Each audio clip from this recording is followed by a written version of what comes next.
Kolonisasi Mars merujuk pada konsep permukiman permanen manusia di planet Mars. Gagasan yang awalnya merupakan gagasan dalam fiksi ilmiah ini kini telah diteliti secara serius. Belum lanjut? Dukung channel ini dengan menekan tombol subscribe dan loncengnya. Yuk lanjut ke pembahasan.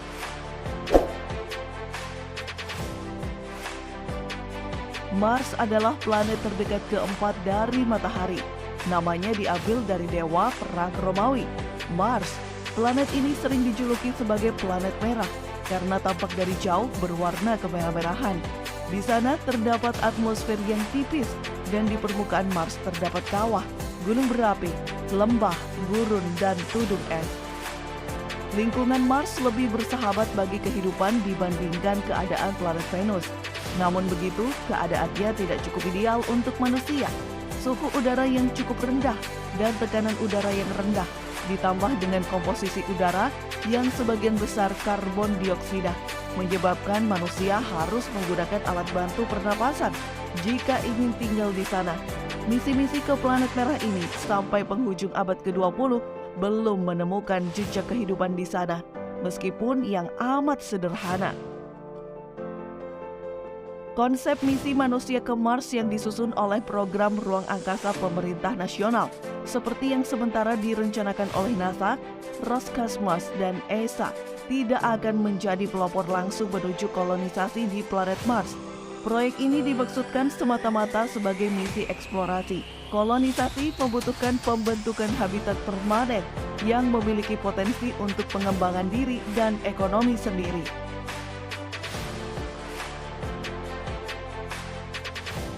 Mungkinkah manusia akan tinggal di planet Mars? Mars adalah fokus dari banyak penelitian ilmiah tentang kemungkinan kolonisasi manusia. Kondisi permukaan Mars dan keberadaan air membuatnya menjadi planet yang paling ramah di tata surya selain bumi. Mars membutuhkan lebih sedikit energi per satuan massa atau delta V untuk dicapai dari bumi dibandingkan planet yang lain selain Venus. Tempat tinggal permanen manusia di planet lain, termasuk Mars, adalah salah satu tema fiksi ilmiah yang paling lazim. Seiring kemajuan teknologi dan kekhawatiran tentang masa depan umat manusia di bumi meningkat, argumen yang mendukung kolonisasi ruang mendapatkan momentum. Alasan lain untuk menjelajahi Mars termasuk kepentingan ekonomi.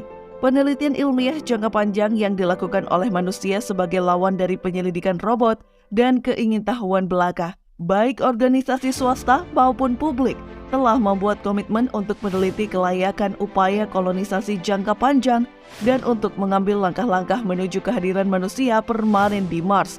Badan-badan luar angkasa yang terlibat dalam penelitian atau perencanaan misi termasuk NASA, Roskosmos, China National Space Administration, dan Indian Space Research Organization.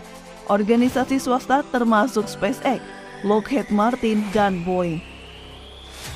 Berdasarkan bukti yang dikumpulkan oleh satelit serta wahana pendarat dan penjelajah seperti Curiosity, Mars tidak dapat dihuni oleh manusia atau kehidupan lain di bumi secara umum karena radiasi, tekanan udara yang sangat minim, dan atmosfer dengan hanya 0,1% oksigen.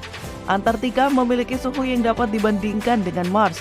Walaupun Mars lebih dingin, namun keadaan lingkungan lain tidak sama dengan bumi dan mematikan bagi semua kehidupan, kecuali mikroorganisme ekstremobil yang dapat bertahan dalam keadaan yang menyimulasikan keadaan Mars. Jika manusia ingin hidup di Mars, diperlukan habitat buatan dengan sistem pendukung kehidupan yang kompleks. Salah satu aspek utama dari ini adalah sistem pengolahan air. Karena sebagian besar tubuh manusia terbuat dari air, manusia akan mati dalam beberapa hari tanpa air. Bahkan penurunan 5 hingga 8% dalam total air tubuh menyebabkan kelelahan dan pusing dan penurunan 10% gangguan fisik dan mental. Seseorang di bumi rata-rata menggunakan 70 hingga 140 liter air per hari. Melalui pengalaman dan pelatihan, para astronot di ISS telah menunjukkan bahwa adalah hal yang mungkin untuk menggunakan jauh lebih sedikit air. dan bahwa sekitar 70% dari apa yang digunakan dapat didaur ulang menggunakan sistem pemulihan air ISS. Sistem serupa akan diperlukan di Mars, tetapi teknologi yang digunakan harus jauh lebih efisien karena pengiriman air melalui roket ke Mars sangatlah mahal. ISS dipasok dengan air hanya 4 kali per tahun. Potensi akses ke air in situ, beku atau sebaliknya melalui pengeboran ke dalam daratan Mars telah diselidiki oleh NASA. Perbedaan gaya gravitasi akan berdampak negatif bagi kesehatan manusia dengan melemahnya tulang dan otot. Ada juga resiko osteoporosis dan masalah kardiovaskular. Gaya rotasi yang menempatkan para astronot dalam gravitasi nol selama 6 bulan di stasiun luar angkasa internasional sebanding dengan panjang waktu perjalanan satu arah ke Mars. Hal ini menambah kemampuan para peneliti untuk lebih memahami keadaan fisik yang akan muncul kepada para astronot di Mars. Ketika berada di Mars, gaya gravitasi permukaan hanya 38% dari yang ada di bumi. Setelah kembali ke bumi, pemulihan dari kehilangan tulang dan atrofi adalah sebuah proses yang panjang, dan efek dari gravitasi mikro yang dialami oleh para astronot mungkin tidak pernah sepenuhnya kembali. Ada juga resiko radiasi yang parah di Mars yang dapat memengaruhi proses kognitif, memperburuk kesehatan jantung, menghambat reproduksi, dan menyebabkan kanker. Di antara semua planet di tata surya, Mars adalah planet yang musimnya paling mirip dengan bumi. Hal ini diakibatkan oleh miripnya kemiringan sumbu kedua planet. Panjang musim di Mars itu sekitar 2 kalinya bumi, karena jarak Mars yang lebih jauh dari matahari. Sehingga tahun di Mars lebih panjang 2 kalinya bumi. Suhu permukaan Mars berkisar antara minus 87 derajat Celcius pada musim dingin di kutub hingga minus 5 derajat Celcius. Pada musim panas, luasnya rentang suhu ini diakibatkan oleh ketidakmampuan atmosfer yang tipis untuk menyimpan panas matahari, tekanan atmosfer yang rendah, dan inersia termal tanah Mars yang rendah. Jika Mars punya orbit yang seperti bumi, musimnya akan mirip dengan bumi karena sumbu rotasinya mirip dengan bumi. Eksentrisitas orbit Mars yang relatif besar memberikan pengaruh yang besar. Mars berada di dekat perihelion saat musim panas di belahan selatan dan dingin di utara, dan di dekat aphelion saat musim dingin di belahan selatan dan musim panas di utara. Akibatnya, musim di belahan selatan lebih ekstrim dan musim di utara lebih ringan. Suhu musim panas di selatan lebih hangat 30 derajat Celcius daripada suhu musim panas di utara. Di Mars juga terdapat badai debu terbesar di tata surya. Badai-badai tersebut dapat bervariasi dari badai di wilayah kecil hingga badai raksasa yang berkecamuk di seluruh planet.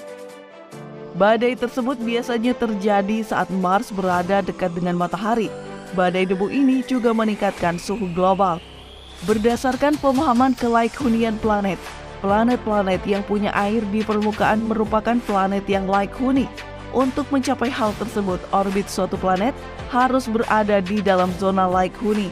Di tata surya, zona tersebut terbentang dari setelah Venus hingga poros semi-mayor Mars.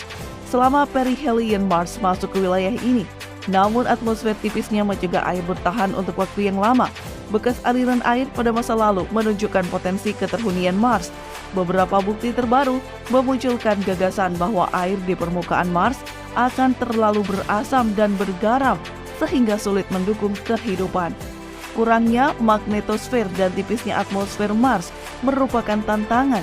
Di permukaan planet ini tidak banyak terjadi pemindahan panas, penyekatan terhadap angin surya rendah, sementara tekanan atmosfer Mars tidak cukup untuk mempertahankan air dalam bentuk cair. Planet ini juga hampir atau bahkan sepenuhnya mati secara geologis. Berakhirnya kegiatan vulkanik menyebabkan berhentinya pendaur ulangan bahan kimia dan mineral antara permukaan dengan bagian dalam planet. Bukti menunjukkan bahwa planet ini dahulu lebih laik huni daripada sekarang. Namun masih belum diketahui apakah organisme hidup pernah ada atau tidak. Wahana Viking pada pertengahan tahun 1970-an membawa percobaan yang dirancang untuk menemukan mikroorganisme di tanah Mars. Percobaan tersebut membuahkan hasil yang positif, termasuk peningkatan sementara CO2 pada saat pemaparan dengan air dan nutrien. Tanda-tanda kehidupan masih dipertentangkan oleh beberapa ilmuwan. Ilmuwan NASA Gilbert Levin menegaskan bahwa Viking telah menemukan kehidupan. Analisis ulang data Viking telah menunjukkan bahwa percobaan Viking tidak cukup mutakhir untuk menemukan kehidupan.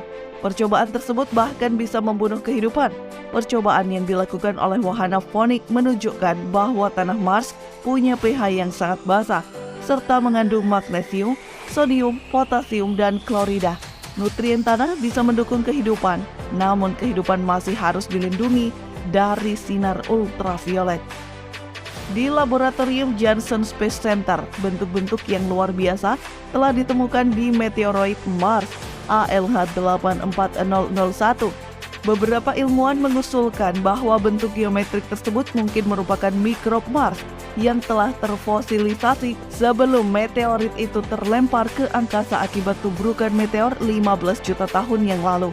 Asal-usul anorganik bentuk-bentuk tersebut juga telah diusulkan. Metana dan formaldehida yang baru saja ditemukan oleh pengorbit Mars diklaim sebagai tanda-tanda kehidupan karena senyawa kimia tersebut akan segera hilang di atmosfer Mars. Ada kemungkinan bahwa senyawa tersebut dihasilkan oleh aktivitas vulkanis dan geologis seperti serpentinisasi. Jadi, bagaimana menurut kalian? Apakah mau tinggal di planet Mars?